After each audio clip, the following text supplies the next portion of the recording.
Hello guys, എല്ലാവർക്കും എൻ്റെ പുതിയൊരു വീഡിയോയിലേക്ക് സ്വാഗതം. അപ്പോൾ ഇന്ന് ഉണ്ടാക്കാൻ പോകുന്ന ഒരു അടിപൊളി പ്രഥമൻ്റെ ഒരു ഡിഷാണ് കേട്ടോ. അപ്പോൾ അതെങ്ങനെ ഉണ്ടാക്കാമെന്ന് നമുക്ക് നോക്കാം. അപ്പോൾ ഇന്ന് ഞാൻ ഉണ്ടാക്കാൻ പോകുന്നത് അട വെച്ചിട്ടുള്ള പ്രഥമനല്ല, പരിപ്പ് വെച്ചിട്ടുള്ള പ്രഥമനാണ്. നിങ്ങളിത് കഴിച്ചിട്ടുണ്ടാവും, പക്ഷേ ഈ ഒരു ഡിഷ് വളരെ പ്രത്യേകമായിട്ട് ഞാൻ ഉണ്ടാക്കിയതാണ് കേട്ടോ. അപ്പോൾ ഇത് മറക്കാണ്ട് നിങ്ങളെല്ലാവരും കാണണം കേട്ടോ. അപ്പോൾ നേരിട്ട് നമുക്ക് വീഡിയോയിലോട്ട് പോകാം. 1/4 ടീസ്പൂൺ നല്ല ജീരകവും അതുപോലെ 4-5 ഏലക്കയും കൂട്ടിയിട്ട് നന്നായിട്ട് പൊടിച്ചെടുത്തതാണ് കേട്ടോ ഇത്. ഇനി നിങ്ങൾ എടുത്തിരിക്കുന്ന ഏലക്കയുടെയും ജീരകത്തിൻ്റെയൊക്കെ അളവ് കുറവാണെങ്കിൽ 1 ടീസ്പൂൺ പഞ്ചസാര കൊണ്ട് ചേർത്തിട്ട് നന്നായിട്ട് പൊടിച്ചെടുക്കാം കേട്ടോ എളുപ്പത്തിൽ. ഞാനിവിടെ പരിപ്പ് പ്രഥമന് വേണ്ടിയിട്ട് തുവരപ്പരിപ്പാണ് കേട്ടോ എടുത്തിരിക്കുന്നത്. 1 കപ്പ് തുവരപ്പരിപ്പ് ഒന്ന് നന്നായിട്ട് കഴുകിയെടുക്കാം. ഒരു 5-8 തവണയെങ്കിലും ഞാൻ ഒന്ന് കഴുകിയെടുത്തു കേട്ടോ. കാരണം ഇതിനകത്ത് നിറച്ച് പൊടിയൊക്കെ ഉണ്ടാവും, അതുപോലെ തന്നെ കല്ലുണ്ടാവും കേട്ടോ.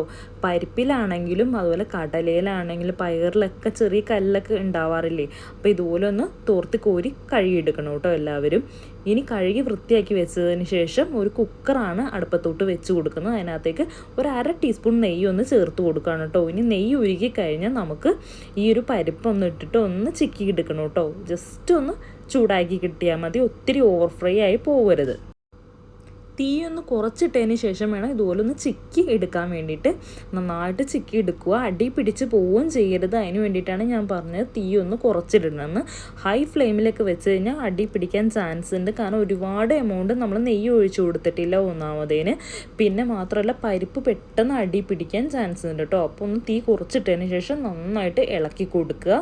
നന്നായിട്ടൊന്ന് ഇളക്കി ജസ്റ്റ് ഒന്ന് ഒരു ചെറിയൊരു കളർ മാറും ആ ഒരു രീതിയിൽ ഇളക്കി കൊടുത്തായിട്ടോ. ഒരുപാട് ഓവർ ഫ്രൈ ആയി പോരുത്, ഒരു ബ്ലാക്ക് കളറായി പോകരുത് കേട്ടോ. ജസ്റ്റ് ഒന്ന് ഇളക്കി കൊടുക്കുക. ഞാൻ ഇതിലേക്ക് തേങ്ങാപ്പാലാണ് കേട്ടോ യൂസ് ചെയ്യുന്നത്. അപ്പോൾ അതിന് വേണ്ടിയിട്ട് ഞാൻ 2 തേങ്ങ, വലിയ തേങ്ങയാണ് കേട്ടോ എടുത്തിരിക്കുന്നത്. അതൊന്ന് പൊട്ടിച്ച് അതിനകത്തുനിന്ന് തേങ്ങാപ്പാലാക്കി വെച്ചിട്ടുണ്ടായിരുന്നു കേട്ടോ. 1-ാം പാലും വേണം, 2-ാം പാലും വേണം, 3-ാം പാലും നമുക്ക് എടുക്കണം ആ തേങ്ങയിൽ നിന്ന്.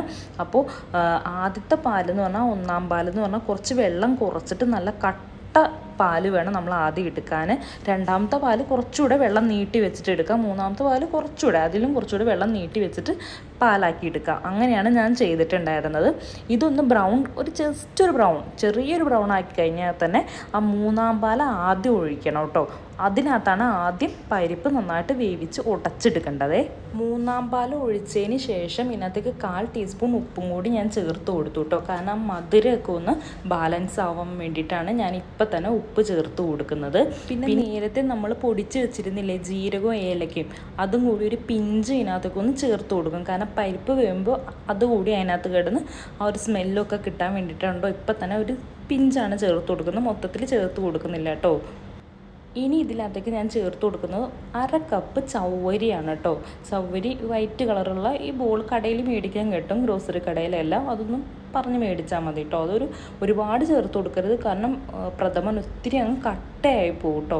അപ്പോൾ കുറച്ചേ ചേർത്ത് കൊടുക്കാൻ പോകുള്ളൂ. പരിപ്പിൻ്റെ ഒരു 4/1 അതാണ് ഞാൻ ഇപ്പോൾ ചേർത്ത് കൊടുക്കുന്നത്. 1/4 ഭാഗം ചേർത്ത് കൊടുത്തിട്ട് നന്നായിട്ടൊന്ന് ഇളക്കിയതിന് ശേഷം കുക്കർ മൂടി വയ്ക്കാം. അതൊരു 4-5 വിസിലാവണ വരെ വെയിറ്റ് ചെയ്യണം കേട്ടോ. തീ കുറച്ചിട്ട് വേണം വേവിക്കാൻ. ആദ്യത്തെ വിസിൽ കേട്ട് കഴിഞ്ഞാൽ പിന്നെ തീ കുറച്ചിടണം കേട്ടോ, അല്ലെങ്കിൽ അടി പിടിക്കാൻ ചാൻസ് ഉണ്ട്. കാരണം തേങ്ങാപ്പാലും പരിപ്പൊക്കെ പെട്ടെന്ന് അടി പിടിക്കാൻ ചാൻസ് ഉണ്ട്. അപ്പോൾ അതൊന്ന് ശ്രദ്ധിക്കണേ. അപ്പോൾ കുക്കറിൽ ഇന്ന് വിസിലൊക്കെ അടിക്കുന്നവരെ അവിടെ ഇരിക്കട്ടെ. ഞാൻ അടുത്ത അടുപ്പിലിട്ട് അപ്പോൾ ശർക്കര ഒന്ന് ഉരുക്കാൻ വേണ്ടി വെച്ചേക്കുവാണ് കേട്ടോ. ഒരു 4-5 കട്ട ശർക്കര മതി.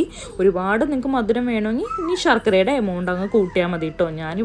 ഞാനിപ്പോൾ ഇവിടെ എടുത്തിരിക്കുന്ന ഒരു 5 കട്ടയാണ് കേട്ടോ എന്തായാലും. കാരണം എനിക്ക് ഒത്തിരി മധുരം അങ്ങ് വേണ്ട, കാരണം ഞാൻ മധുരം ഫുള്ളായിട്ട് കുറച്ചേക്കുവാണല്ലോ. എനിക്ക് ഇതുണ്ടാക്കി കഴിഞ്ഞാൽ 1 കപ്പ് കുടിക്കാൻ ആഗ്രഹമുണ്ട് കേട്ടോ.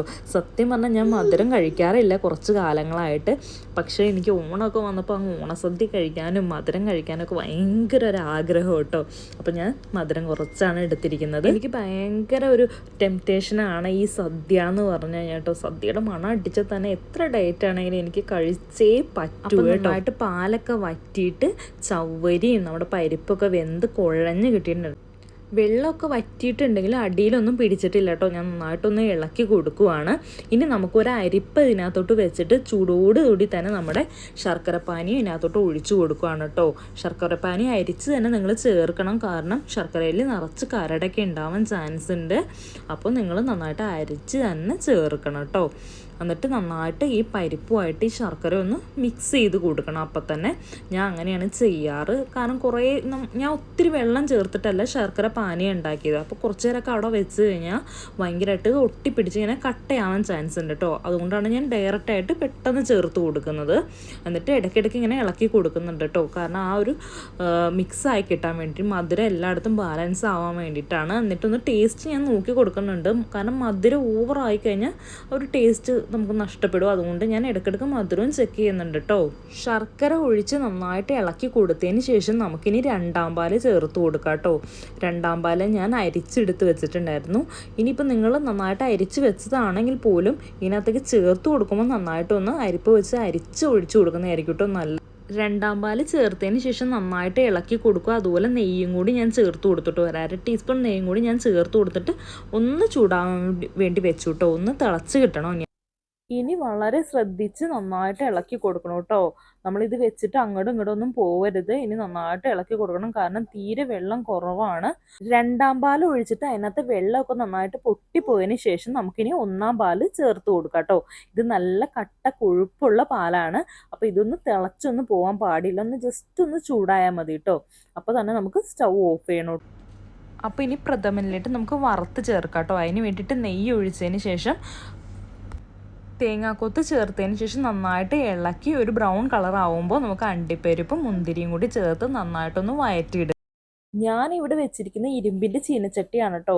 നിങ്ങൾ ഇരുമ്പിൻ്റെ ചീനച്ചട്ടിയാണ് ഉപയോഗിക്കുന്നതെങ്കിൽ തീ വളരെ കുറച്ചിട്ടിട്ട് വേണം ഇതൊന്ന് വറുത്തെടുക്കാൻ കേട്ടോ. പെട്ടെന്ന് അങ്ങ് കത്ത് പിടിക്കും. അതുകൊണ്ടാണ് ഞാൻ പറഞ്ഞത്. കാരണം തീ ഒത്തിരിയാണ് ഇതിനകത്ത്, ചൂട് ഒത്തിരി അങ്ങ് നിൽക്കും. അതുകൊണ്ട് തീ കുറച്ചിട്ടിട്ട് വേണം ഇതുപോലെ ഒന്ന് വറുത്തെടുക്കാൻ കേട്ടോ. ഞാൻ ആദ്യം തന്നെ തേങ്ങാക്കൊത്തിട്ടൊന്ന് വഴറ്റിയതിന് ശേഷം അണ്ടിപ്പരിപ്പിട്ട് കൊടുത്തൊന്ന് വഴറ്റി, അത് കഴിഞ്ഞ് തീ ഓഫ് ചെയ്തതിന് ശേഷമാണ് കേട്ടോ നമ്മുടെ മുന്തിരി ഇട്ട് കൊടുത്തത്. അതിലേക്ക് മുന്തിരി അങ്ങ് കത്ത് പിടിച്ച് പോവേ. ഇതെല്ലാം ഒരു ബ്രൗൺ കളർ ആയതിനു ശേഷം ഇതും കൂടി നമ്മുടെ പ്രഥമനിലോട്ടൊന്ന് ചേർത്ത് കൊടുക്കുക. അതിനകത്തേക്ക് കുറച്ച് ചുക്കിൻ്റെ പൊടിയും ചേർത്ത് കൊടുക്കണം. അതുപോലെ നമ്മൾ നേരത്തെ പൊടിച്ച് വെച്ചിരിക്കുന്ന ജീരകവും ഏലക്കയും പൊടിയുണ്ടല്ലോ, അതും കൂടി ഒന്ന് മുകളിൽ തൂവി കൊടുത്തു കഴിഞ്ഞാൽ പ്രഥമൻ റെഡി ആയിട്ടുണ്ട് കേട്ടോ. ഇനി നന്നായിട്ടൊന്ന് മിക്സ് ചെയ്തെടുക്കുക. ഇത്ര തന്നെയുള്ളൂ. വളരെ എളുപ്പത്തിൽ നമുക്ക് പ്രഥമൻ റെഡി ആക്കി ഇട്ടിട്ടുണ്ട്. ഇതെല്ലാവരും ഈ ഓണത്തിന് ഉണ്ടാക്കി നോക്കണം കേട്ടോ, മറക്കാണ്ട് തന്നെ. എല്ലാവർക്കും ഇഷ്ടമാവും.